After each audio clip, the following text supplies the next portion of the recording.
ऐसा महान विद्वान के बारे में सवाल कर दिहलू कि हमारा का में बसेलन। अच्छा पीछे भी लोगों को देखने दीजिए आप लोग। तो हमारा सवाल के जवाब दो। अच्छा तो तू अपना सवाल का जवाब ले लो हमसे।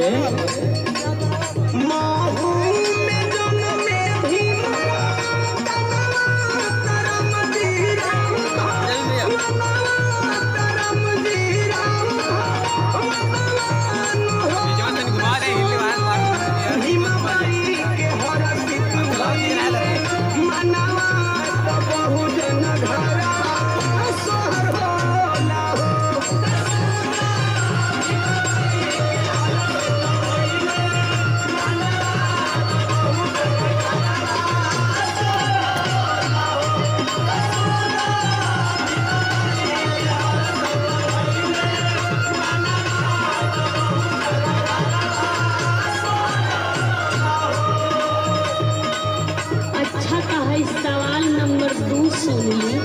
अच्छा तो सुनाओ। कौन तारीख शुभ दिनवा कौन दिनवा कौन हिनवान हो त बोला कौन सुहावन कौन सनवा तक करे घरा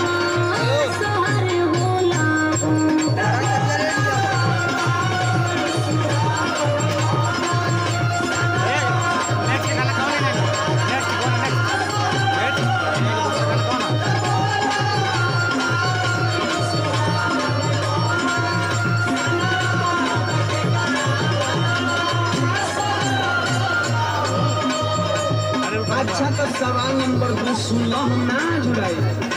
अच्छा तो सुनाई दी। 14 तारीख शुभ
रउआ तो जानकार लागत बनी।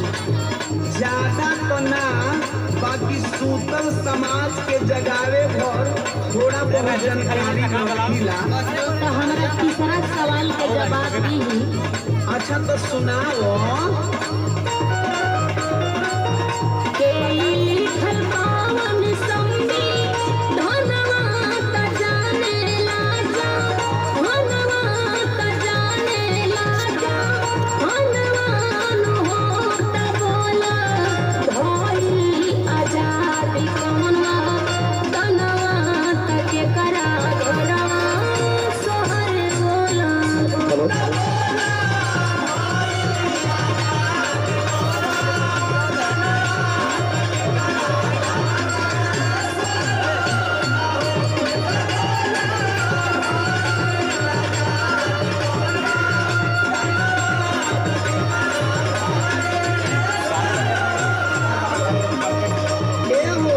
सवाल हम का उहो जानता कि एक वोट लेके प्रधान से लेके प्रधानमंत्री होने के सपना देखे ले, जे के घाट पर बैठे के इजाजत ना रहे उहो आज चपरासी से लेके कलेक्टर बनल चाहता। सुना न सुनाई। अच्छा तो सुन लो ये सवाल का जवाब।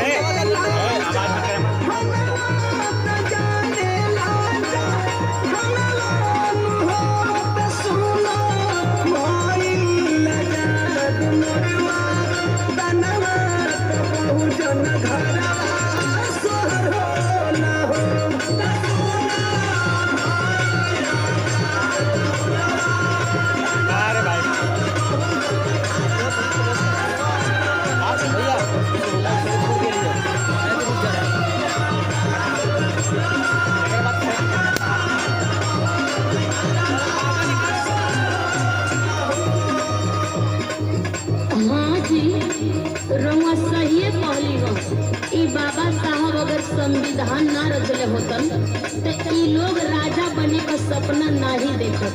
रानिये के पेट से राजा पैदा होतन। एक बार जोरदार तालियां। इस सवाल का तनी जवाब दी।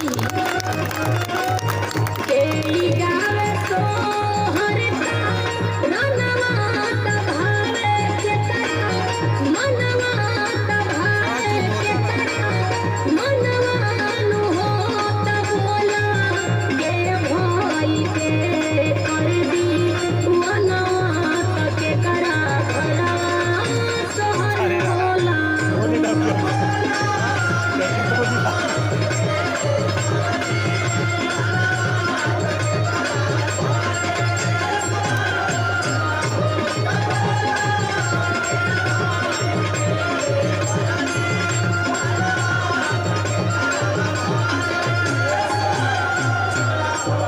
तो हई अपन आखिरी सवाल का जवाब ले लो।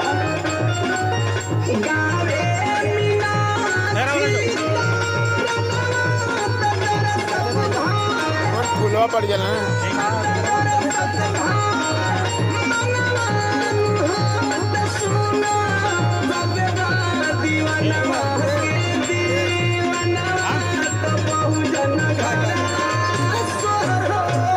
छुइया मत।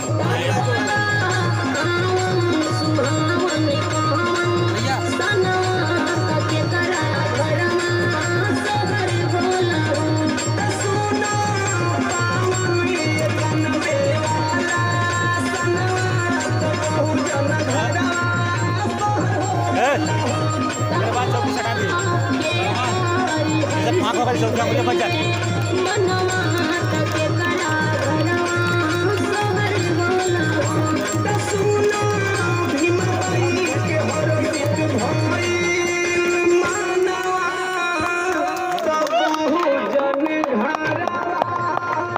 एक बार जोरदार तालियां बच्चों के